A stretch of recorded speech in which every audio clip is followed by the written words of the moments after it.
I am sorry it's taken us this long to finally get you this video, ladies and gentlemen, but I wanted to make sure that we were looking at the most up-to-date projections and pick'ems on Underdog before we actually made it. So I apologize. I know we said it was going to be last weekend, but here we are. What we are going to do is we are going to go through Underdog Fantasy and look at the most up-to-date pick'em lines that they have for the 2023 NFL season.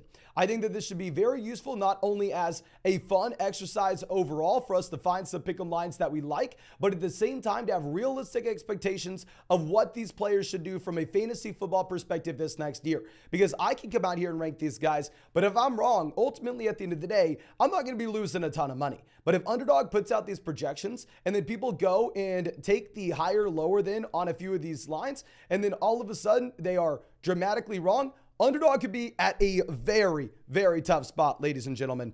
So let's go ahead and let's dive into this. And we will talk about the overall strategy as this goes on the left side of the screen.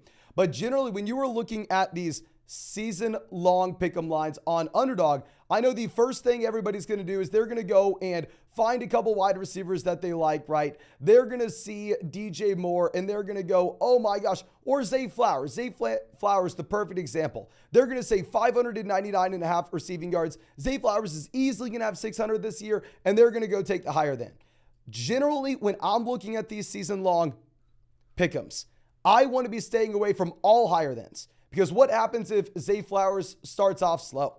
Then hell, you are just absolutely crushed. Even if he breaks out week 8 and is a league winner in fantasy football, there's still an outside chance that he doesn't hit the 600 receiving yards, especially if you see an injury at any point in the season. So knowing that there are going to be late breakouts, knowing that there will be injuries this year as well, I personally make it a rule for myself to stay away from the higher than line. But this first one with Josh Allen at more than less than 13.5 interceptions, personally, I really like this, right? Because even if you see a Josh Allen injury this next season, this isn't something that you have to be worried about saying, oh, okay, well, I mean, he would have gotten it, but he was injured. No, if he misses time, that's good. He'll throw for fewer than 13.5 interceptions for sure. And what's very interesting to look at is the fact that last year, if you go over and look at the amount of quarterbacks that had more than 13.5 interceptions, there were only 5. Now, I understand, yes, Josh Allen was one of those guys at 14, and he barely had more than 13.5 last season. But essentially, if you are saying that Josh Allen is going to have more than 13.5 interceptions this next season, you are saying a few different things. One, that he is 100% going to stay healthy the entire season. We don't know that. 2, he is most likely going to be a top 5 quarterback in the NFL in overall interceptions. That is not something that I think is the most likely case. While it's 100% possible, I think people are overreacting based off what you just had last season. And I am completely fine to say that Allen will have 13 or fewer interceptions this next season.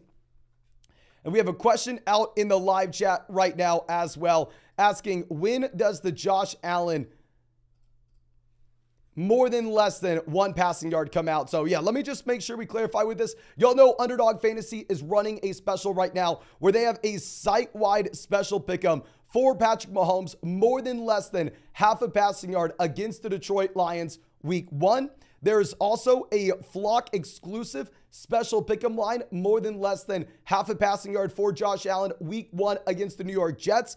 And if you are new to Underdog Fantasy as well, you are going to be getting an additional mystery special pick'em. On top of that, I've never seen Underdog have 2 special pick'ems the same week, let alone 3. So please make sure you are taking advantage of that ASAP. You can find a link to Underdog Fantasy in the live chat, in the description, in the comment section. You are going to be getting a 100% deposit match up to $100, plus our 2023 fantasy football rankings, a free trial to flockfantasy.com, where you can find all of our premium content. I've never seen anything like it. Make sure you are taking advantage. But because the Josh Allen special pick'em is only exclusive for Flock members, they're going to have to manually run it on Sunday morning. So it will show up in your app Sunday morning, and it's for the Monday night game, so you'll have more than enough time to take advantage of that. Whereas like with the Mahomes, since that's a site-wide, you'll see it automatically in your app right now.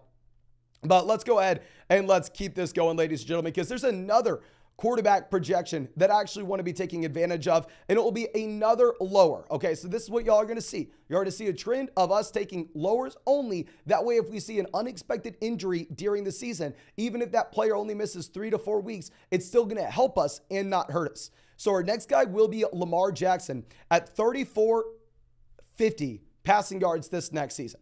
Now, we actually said the lower than on this was best at 3,500 passing yards earlier in the offseason. Now, it has moved down, and I think that that's probably because a lot of us have looked to go ahead and take that pick'em. But if you look at Lamar Jackson so far through his NFL career, we know going back to 2019, this was a quarterback that was at the very top of the NFL. Hell, he won the MVP. He absolutely crushed. He led the NFL in passing touchdowns. But still, Lamar Jackson has never seen more than 3,100 passing yards in his entire NFL career. It's literally never happened, ladies and gentlemen. So if I'm looking at 34, almost 3,500 passing yards as a median projection, I am completely fine to go through and take the lower than side, but full transparency, there's an outside chance that Lamar Jackson stays healthy all 17 games, which would clearly increase his probability of hitting this, while at the same time, the new change in offensive coordinator will make it where Lamar Jackson and the Ravens are looking to throw the ball just a little bit more this next season. So there are reasons to assume that Lamar can have a career year in passing yards this next season, but is it the most likely case that Lamar Jackson has 400 or more passing yards than he's ever seen in a year this next one? It's not something I'm willing to go for. Obviously, we are looking for what is the highest probability, and that's what we are trying to focus in on right now, ladies and gentlemen.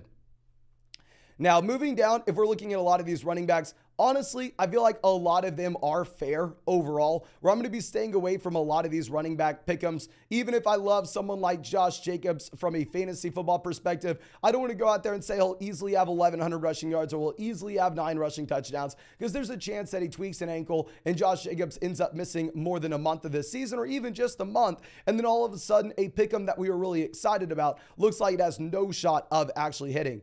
And one other thing that I want to be pointing out and using this for, you can use this when you are valuing your fantasy football trades in potential drafts. Because if you're looking at these projected pick'ems, CeeDee Lamb, A.J. Brown is an example. You know, I have CeeDee Lamb ranked ahead of A.J. Brown, but in pretty much every single fantasy football site ever, A.J. Brown has a higher ADP than CeeDee Lamb. If you look at the pick'ems, I mean, Underdog has CeeDee Lamb for 100 more receiving yards than A.J. Brown, and they also have CeeDee Lamb for 20 more receptions than Brown this next season. So it definitely gives us a good idea of us going through and trying to have an idea of what the projections actually are and what they look like with actual money on the line here in 2023. Now, moving down further, there used to be a really cool Jamar Chase pick'em on Underdog where you go Chase versus Adams and get an extra 25 receiving yards on Jamar Chase. Sadly, that is no longer an option for us, ladies and gentlemen. I mean, with Stafford, if we had some more clarity on Kupp, we could look to go ahead. We could look to potentially take something there. But in reality, it's very hard to look at anything with Stafford when Kupp's status is up in the air right now. But let's go by this a little bit faster. And like I said, I want to be putting out a warning. I know everybody's going to see Justin Fields and they're going to go, okay, he's easily going to have more than 18 passing yards this next season, or passing touchdowns this next season. Easy higher than.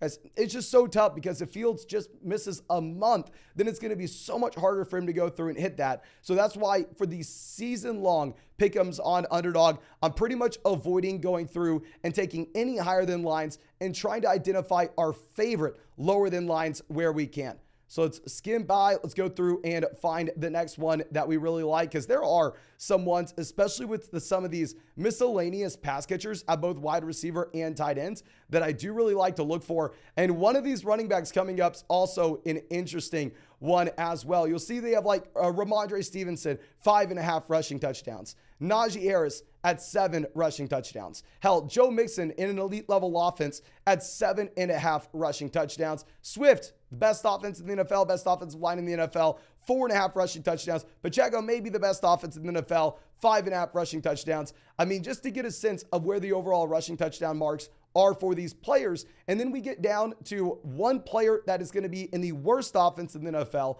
on the worst team in the NFL, that will have very few trips to the red zone. Not Aaron Jones at 5.5 rushing touchdowns, not Dobbins at 6.5. Those are great offenses. But when we get down to James Conner at 6.5 rushing touchdowns, I think Conner can see volume in Arizona this year based off the fact that they have nobody else. And I think with James Conner, he can rack up receptions, rack up carries, and rack up overall yardage numbers. But for him to be at 6.5 rushing touchdowns, the same as Dobbins, more than Aaron Jones, more than Isaiah Pacheco, more than DeAndre Swift, these guys in elite level offenses, in my mind, it'll be an easy spot to go through and take the fewer than 6.5 rushing touchdowns for James Conner, even if I would definitely like to go more than 6.5 total touchdowns for Conner. Rushing touchdowns is pretty damn hard. I mean, they have him for more rushing touchdowns than Travis Etienne. Etienne's in an elite level offense with Jacksonville, where they'll have a ton of trips to the red zone and he'll have a ton of scoring opportunities overall. And I know everybody's going to look at Gibbs and go, oh, Gibbs is easily going to have 660.5 rushing yards. Like I said, stay away from the higher ends in my mind, especially on the rookies, just because even if they break out and turn into league winners from a fantasy perspective, if it doesn't happen until later on in the year, it may be very hard for you to hit a season-long pick-em on one of these guys on Underdog. But now going over to our next guy that we are going to be looking at. I mean, Marquez Valdes-Scantling and his 625.5 receiving yards is something that maybe we're a little bit less excited about now, considering the fact that we have the Kelsey injury. But still, Kelsey is going to be operating close to the line of scrimmage, where MVS is going to be the primary field stretching option for the Kansas City Chiefs this next year. Like, if you look at MVS and have DJ Moore as like a baseline this next season, right? They have DJ Moore at 800 receiving yards, Marquez Valdes-Scantling at 625. You have Kadarius Toney now good to go week 1. We have Sky Moore as an every down player. They invest into Rashee Rice in round 2 in this year's draft. Even if it's a great offense for MVS, I could see that he easily, has fewer than 625.5 receiving yards, especially if you compare it to like DJ Moore at 800, right? Going over to another guy that we're going to look at, Pittman's only at 800. Pittman's only at 4 receiving touchdowns as well. I just like using that as like a baseline for some fantasy football expectations this next season. But going over to one of these tight ends, I really need to be pointing out Dawson Knox here. Because with Dawson Knox, this is a tight end that I've been drafting a lot in Underdog drafts as like a tight end 3. Because I think that if you're getting him as a tight end 3 at this very far into the draft, he does have some upside to randomly score a touchdown or maybe have some yardage in Buffalo, even if they added in Dalton Kincaid. But to give you a baseline expectation on where receiving touchdowns are for these tight ends, they have Njoku at 3.5, Hawkinson at 5.5, Freiermuth at 4.5. They have Dawson Knox for more receiving touchdowns than David Njoku this next season. Dawson Knox has been hitting more than 4 receiving touchdowns as of late in Buffalo, but that's not with Dalton Kincaid there as the starting tight end for the Buffalo Bills. Even if I think Knox and Kincaid split early, I think by the time we get to the end of the year, Kincaid is the starting tight end in Buffalo, and I just can't be looking at someone like Dawson Knox projected to score more receiving touchdowns than David Njoku and say that's a fair line. And then going back to what we were talking about earlier, I want to continue to reiterate this. David Njoku, I may really like him to have more than 3.5 receiving touchdowns this next season, right? Seems like a great spot to take, but I'm refusing to take any higher than on these going into this season on Underdog, just in case you see a player miss a month. I would way rather find like the lower than lines that we want to be taking advantage of, like Dawson Knox at 4 receiving touchdowns. But I think that's all I have for y'all on this live stream. We will be live again in about 30 minutes to answer all your fantasy football questions. I hope this was able to help y'all out. I hope y'all enjoyed this, and we will do this again for every week with the pick'ems on Underdog Fantasy this next year. But now is by far in a way to the best time to get onto Underdog Fantasy, where the site-wide special pick'em, Patrick Mahomes more than less than half a passing yard for the Detroit Lions week 1, where you have the Flock exclusive, more than less than half a passing yard for Josh Allen Monday night against the Jets. And if you are new to Underdog, you get an additional mystery special pick'em. I've never seen Underdog have 3 special pick'ems the same week. I've never even seen them have 2. So please make sure you are taking advantage of that ASAP while you still can, ladies and gentlemen. But I think that's all I have for you. Again, thank you so much, ladies and gentlemen, for being a member of the Flock. And use promo code FLOCK. That way you go ahead, not only get all 3 of those special pick'ems, but also get a 100% deposit match up to $200, our 2023 fantasy football rankings, a free trial to flockfantasy.com with all our premium content. But you find that link in the description, comment section, live chat. I will see you in about 30 minutes, though, to answer all your fantasy football questions.